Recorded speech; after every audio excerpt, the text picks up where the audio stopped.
Chapter 13.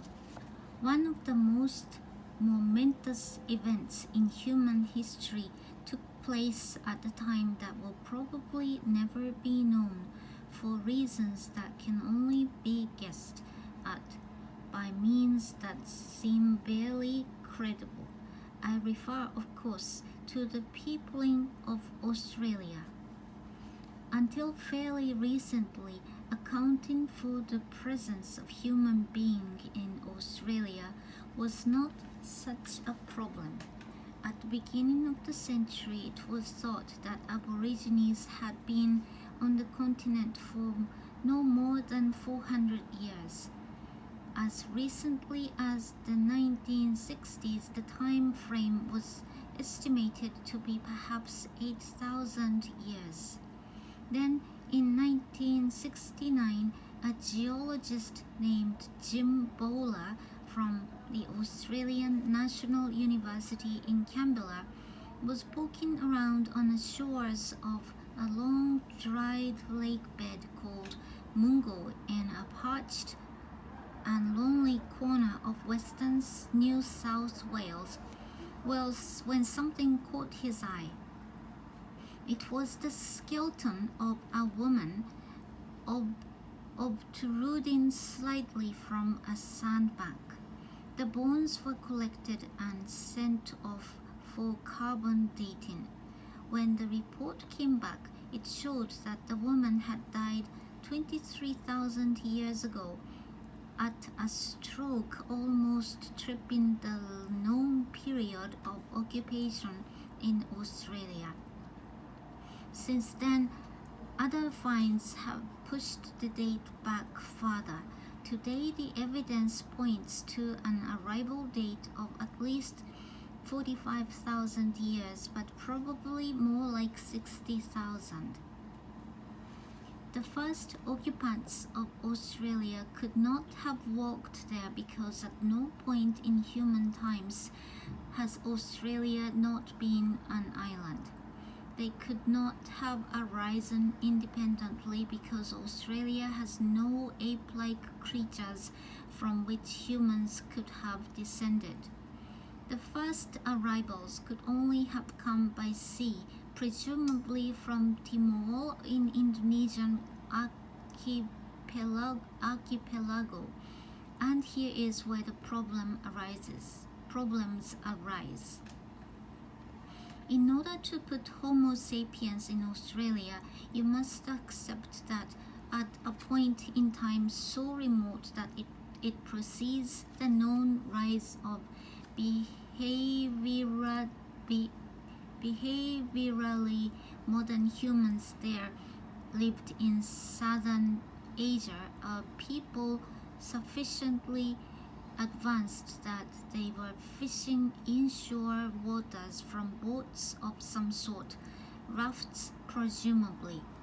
Never mind that the archaeological record shows no one else on earth doing this for another 30,000 years. We have got to get these people waterborne. Next, we have to explain what led them to cross at least 60 miles of open sea to reach a land they could not know was there. The scenario that is invariably invoked is of a simple fishing raft, probably little more than a floating platform accidentally carried out to sea, probably in one of the sudden squalls that are characteristic of this part of the world. This craft then drifted hopelessly for some days before washing up on the beach in northern Australia. So far, so good. The question that naturally arises, but is seldom asked, is how you get breeding stock out of this. If it's a lone fisherman who is carried off to Australia, then clearly he must find his way back to his homeland to report his discovery and to persuade enough people to come with him to start a colony. This suggests, of course, the possession of nautical skills sufficient to shuttle back and forth between invisible land masses, a prowess few prehistorians are willing to grant. If, on the other hand, the trip was one way and accidental, then it must necessarily have involved a community of people of both sexes swept out to sea, either all together on a large raft, thought very unlikely, or in a flotilla of small rafts, and that after successfully weathering a storm and at least a few days at sea, they were washed up on proximate parts of the North Australian coast, where they regrouped and established a society. You don't need vast numbers of people to populate Australia. Joseph Birdsell, an American academic, calculated that a group of 25 founding colonists could have produced a society of 300,000 in a little over 2,000 years. But you still need to get those initial 25 people there. More than can be plausibly accounted for with a raft or two blown off course. Of course, all of this may have happened in any number of other ways, and it may have taken generations to get fully underway. No one can possibly say. All that is certain is that Australia's indigenous peoples are there because their distant ancestors crossed at least 60 miles of fairly formidable sea tens of thousands of years before anyone else on earth dreamed of such an endeavor, and did it in sufficient numbers to begin to start the colonization of a continent. By any measure, this is a staggeringly momentous accomplishment. And how much note does it get? Well, ask yourself, when was the last time you read anything about it? When was the last time in any context concerning human dispersal and the rise of civilizations that you saw even a passing mention of the role of Aborigines? They are the planet's invisible people. A big part of the problem is that for most of us it is nearly impossible to grasp what an extraordinary span of time we are considering here. Assume for the sake of argument that the Aborigines arrived 60,000 years ago. That is the figure used by Roger Lewin in Principles of Evolution, a standard text. On that scale, the total period of European occupation of Australia represents about 0.3% of the total. In other words, for the first 99.7% of its inhabited history, Aborigines had Australia to themselves. They have been there an almost unimaginably long time. And here lies their other unappreciated achievement. The arrival in Australia of the Aborigines is, of course, merely the start of the story.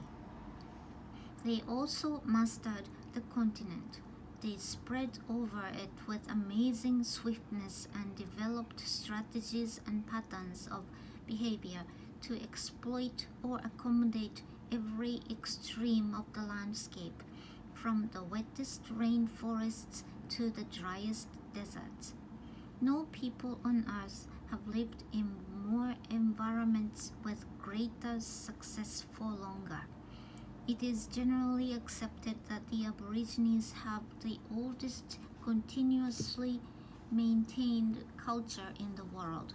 It is thought by some, the respected prehistorian John Mulvaney, for instance, that the Australian language family may be the world's oldest.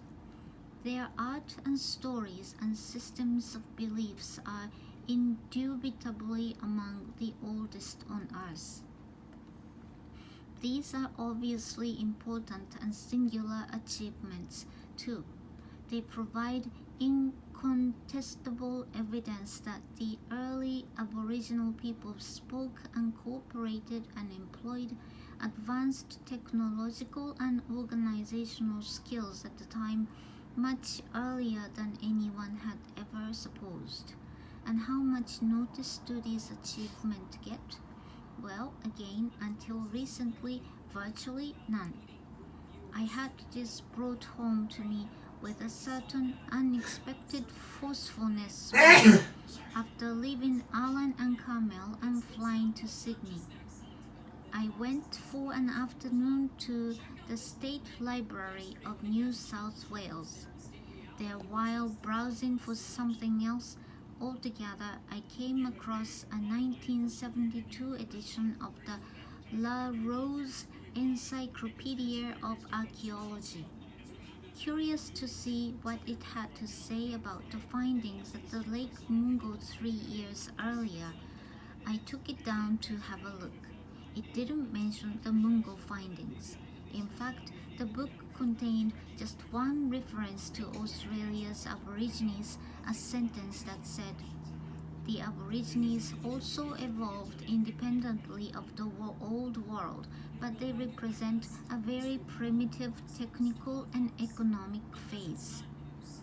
That was it. The entire discussion of Australia's indigenous culture by a scholarly volume of weight and authority, written in the last third of the 20th century.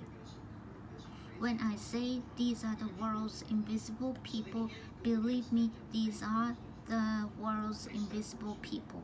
And the real tragedy is that that is only the half of it.